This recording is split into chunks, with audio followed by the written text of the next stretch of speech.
Hello everyone. Today we are going to Scotland in the 1930s to look at a terrible crime where many people argue that justice was not served. So sit back as we go to Aberdeen in 1934. Aberdeen is a city in the north-east of Scotland which is famously known as the Granite City. And by the end of the 19th century, Aberdeen became the granite capital of the world. Its coastal location ensured that granite, a historically difficult commercial material to transport, could be easily exported. There was a lot of work in Aberdeen in the 1930s, and living conditions were improving as housing slum clearance took place. Between 1919 and 1939, 2,955 slum houses were demolished and over 6,500 new authority-owned houses were built. John and Agnes Priestley lived on the second floor of a drab and overcrowded tenement block, number 61, Urquhart Street. The imposing and dilapidated four-storey building had been divided into 8 two-room flats, providing squalid and cramped living conditions for working-class people. They probably hoped that their building would eventually be replaced and their living conditions would vastly improve from their current oppressive surroundings. At lunchtime on Saturday, April the 21st, 1934, Agnes Priestley sent her little 8-year-old daughter named Helen to the shops to buy a loaf of bread.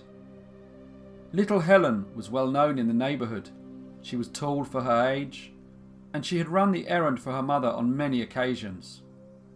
As time passed, Helen's mother became increasingly worried as her daughter had not returned home.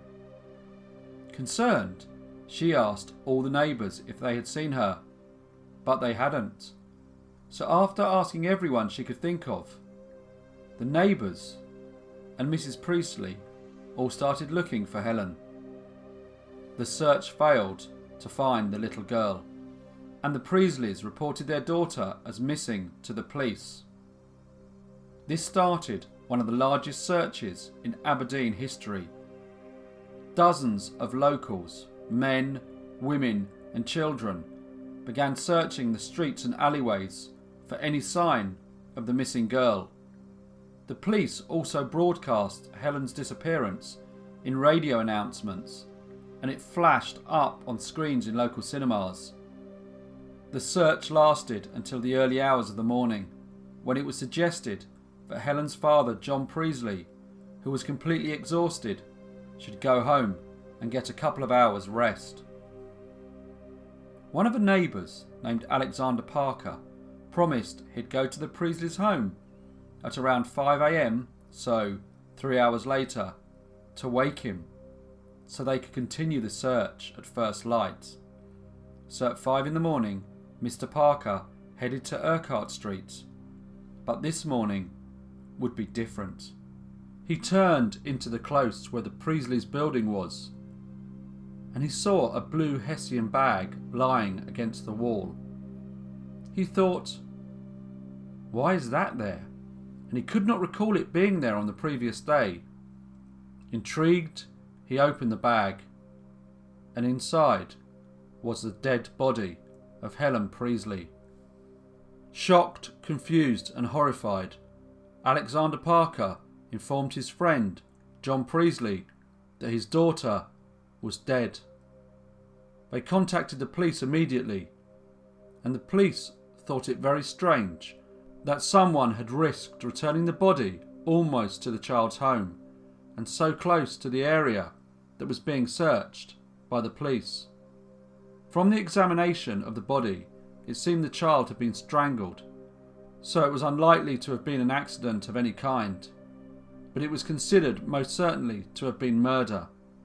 Examination also revealed bruising on the child's upper thighs and sexual organs, which meant that in all likelihood the motive had been sexual. When the local community heard the news of Helen's terrible murder, they feared that a child sex attacker was on the loose.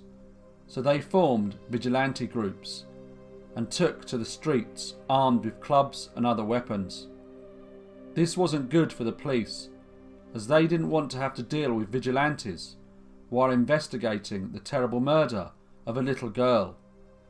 The police decided that as the murder was of someone so young, and that the local people were also concerned that a sexual predator might be amongst them, they decided to put a lot of resource into the inquiry. The police began to interview all the residents of number 61. Had the Priesleys argued? Had John or Agnes ever been seen mistreating little Helen? Or was there someone in the building who might have had cause to want to kill or harm the little girl? It was well known that there was a continuing issue between the Donald family, who occupied the flat on the ground floor, and the Priesleys, who lived immediately above them.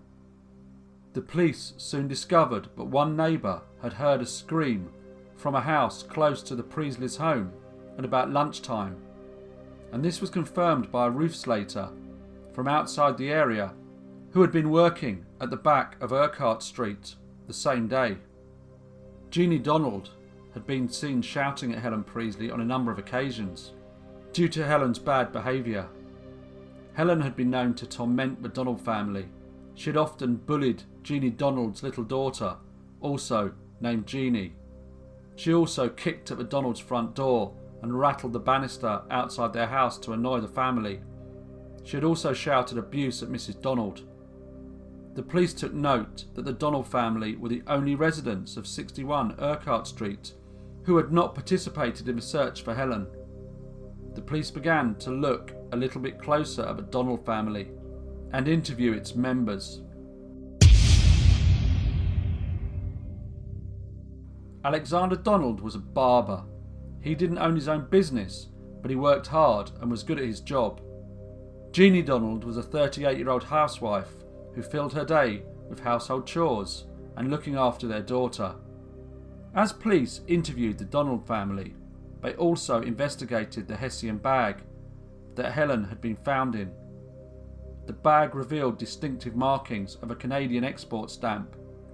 The police discovered that it was a particular type of bag that was used for flour transportation.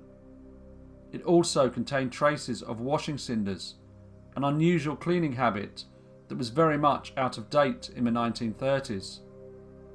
It also had saucepan marks where it had been used as a makeshift tablecloth. The local baker where Helen purchased her bread on the fateful day confirmed that they had received a shipment of flour in the same bags.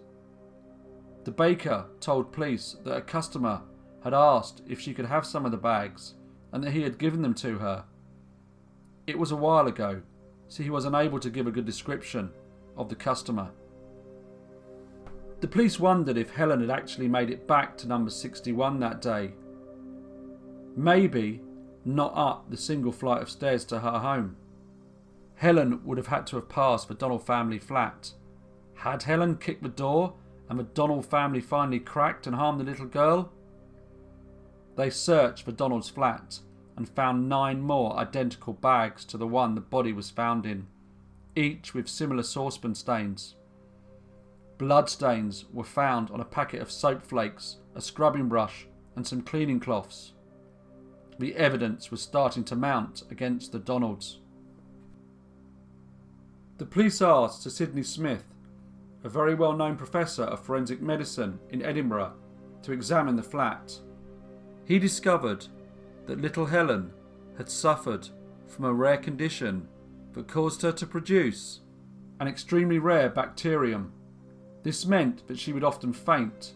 Microbiological tests showed that this bacterium was found in many places in the Donald's flat. Sir Sidney examined the dust fibres in the bag, and they were the exact match to the dust found in the Donald's flat. Bloodstains in the flat were the same blood group as Helen. Mr. Alexander Donald was arrested. Had he finally snapped and murdered the naughty little girl? Or did he rape her first, then murder her? The police thought that they had caught the perpetrator of his terrible crime. People gathered outside the flats wanting to attack Mr. Donald, but the police managed to get him into the police van and take him to the police station without the vigilante groups taking the law into their own hands. When the police started to interview him, they were shocked, as Mr. Donald had a rock-solid alibi. He told police he had been working on the day of the murder. When the police investigated this, many witnesses came forward, all of whom were willing to state that at the time of Helen's murder, he had been miles away at the barber's shop, cutting hair. The police were stuck. If Mr. Donald wasn't the killer, then who was? As forensics seemed to point to Helen being killed inside the Donald's flat. They then focused on his wife, Mrs. Jeanne Donald. Samples of Mrs. Donald's hair were taken and analysed by Professor John Glaister of Glasgow University. He could say beyond doubt that Jeanne Donald's hair perfectly matched hair found on the body and the blue Hessian bag. The police were shocked, as all the evidence now pointed to Jeanne Donald being the murderer. They arrested Jeanne and charged her with murder. As the trial approached, the newspapers reported the facts of the case. They wrote that the case showed that a woman could commit crimes as horrific as a man, but they also highlighted that despite the modernisation of authority-run houses in the country, many people in Scotland still lived in cramped and unfit living conditions. On Monday the 16th of July 1934, the trial of Jeanne Donald commenced at Edinburgh High Court before Judge Lord Craig Mason Aitchison. The defence was simple. Jeanne could not have committed the murder, as she was physically incapable of raping a young girl, the motive for murder being so obviously sexual. The prosecution, however, had carried out extensive tests on Helen Priestley's body. One thing that Sir Sidney Smith was always worried about was the fact that no semen had been found on Helen's body. When he had examined the bruises and abrasions more closely, he concluded that they had not been committed during a rape, but by an object, such as a broom handle, to try and make the murder look like it was a result of a sexual attack. The forensic evidence seemed very solid. Jeannie's daughter also testified that the loaf of bread they ate that day looked and tasted different from the bread they usually buy. Jeanne Donald did not testify. The jury was sent out to consider the verdict, but it took just 18 minutes for them to return the verdict of guilty. Jeanne was sentenced to death by hanging. She was taken to Craig Inch's prison, Aberdeen, to await execution.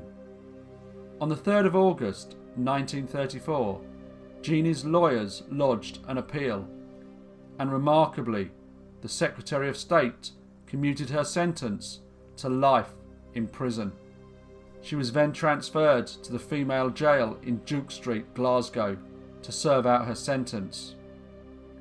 In jail, she was a model prisoner, but it was still a surprise that when her husband Alexander Donald fell terminally ill with cancer in June 1944, Jeanne was granted compassionate leave to care for him. When he eventually died, the authorities decided that Jeanne should be allowed to remain a free woman.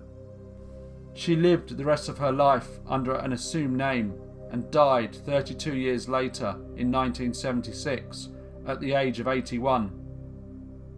She never publicly spoke about her reasons for murdering little 8-year-old Helen Priestley. Hello everyone, and thank you so much for listening to this tragic and sad case. A case that many say that justice was not done.